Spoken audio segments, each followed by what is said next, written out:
লাল colour Swift আর বাঁকা কয়েক জায়গার মধ্যে দাগিয়ে গেছে। তো দাদা টানতে নাইছেন 2-3 দিন আগে আইয়া মাথা করিয়া গেছেন, আজকে ফাইনালি লইয়া আইছেন। তো বর্তমানে পেপার মারিয়া দেখাইন, আমরা পেপার মারিয়া জায়গাটা ডিসকালার করছি এখন। আর সবে ভিডিওটা শেয়ার করলে যেহেতু আজকাল তো সবরও গাড়ি আছে, তাইলে হুড়মুড়ু দাগি লাগে আপনারা আর কোম্পানি যাওয়া লাগতো না, শোরুমে যাওয়া লাগতো না। আমার কাছে আইডিয়া আমি 100% করিয়া দিতাম, পারবো করিয়া দিতে না পারলে পয়সা রিটার্ন দিতে থাকলে ইউটিউব চ্যানেলটা সাবস্ক্রাইব করবা। আমি জেলা এইটুকু সাবস্ক্রাইবার পাইতে লাগলো, ইলা পাইয়ার না, আপনারা সবাই সাবস্ক্রাইব করবা আর ভিডিওটা সম্পূর্ণ দেখে যায়। তো দেখো ইনো টুকটুকি মারিয়া এখানে রাখছে নাই বাজু পুরো একদম স্ক্র্যাচ ফেলাই দিছে। সামনের বাম্পারটা ওইখানেও পুরো একদম হয়ে গেছে, বর্তমানে পলিশ মারছে, এখানেও মারছে ইলা মারি, এই সাইডও পুরো এখানে ব্যান্ড করে রাখছে।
তো দেখো এই সাইডে দি এলসি বুটিন লাগানি শেষ, এখন এলসি বুটিন খালি খাটিতা বাকি রয়েছে।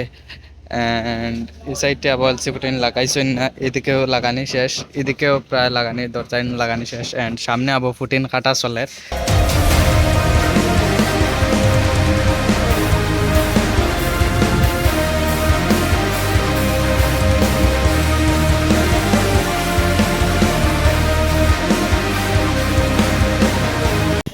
সুইফট ঠিকানোর এলসি ফুটিন লাগাইয়া এলসি ফুটিন কাটা শেষ, এই সাইডে দিয়ে এলসি ফুটিন কাটা শেষ, মানে টেপিং করা চলে।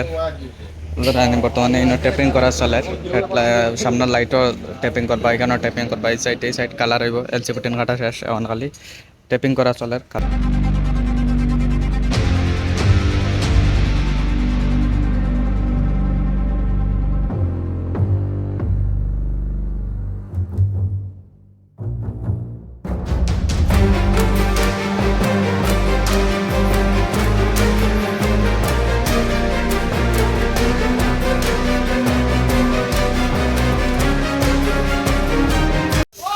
তো সুইফট ঠিকানোর বর্তমানে পেপারিং করিয়া টেপিং করিয়া শেষ, খালি দাগি জায়গাত রাফ কাটা চলের বর্তমানে ওলা নানি জায়গারে ভাই পিএস মারা চলের, তোর সব কাম শেষ, পিএস মারা চলের। এরপরে আবার পিএস মারার পরে আবার গিয়া পিএস কাটা হইব, ওলা নানি পিএস কাটা হইব, এরপরে গিয়ে এরিয়া ফাইনাল দেওয়া হইব। তো ইটা জায়গা দেখায় নি কিলা ড্যামেজ হয়েছে, নয়া গাড়িত একটা ড্যামেজ ভাড়ার বাদে মানুষের জানো অক্কার করে।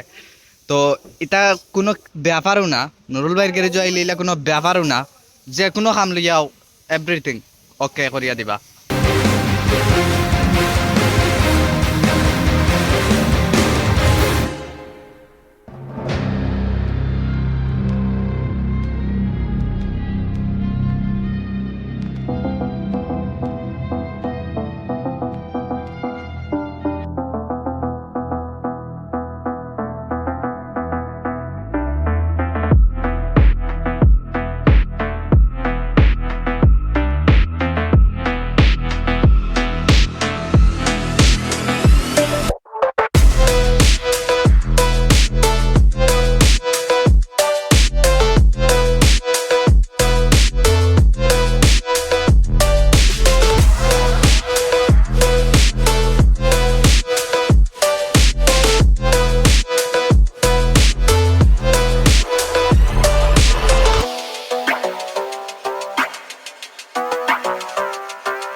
তো ভিডিওটা অতক্ষণ পর্যন্ত কালার 100% মিলছে কিনা সবাই কমেন্টে অবশ্যই জানাইবা। অ্যান্ড ভিডিও ভালো লাগলে ভিডিওটা শেয়ার করে দিবা, অ্যান্ড পেজটা ফলো করে রাখবা, ইউটিউব চ্যানেল দেখে থাকলে সাবস্ক্রাইব করবা।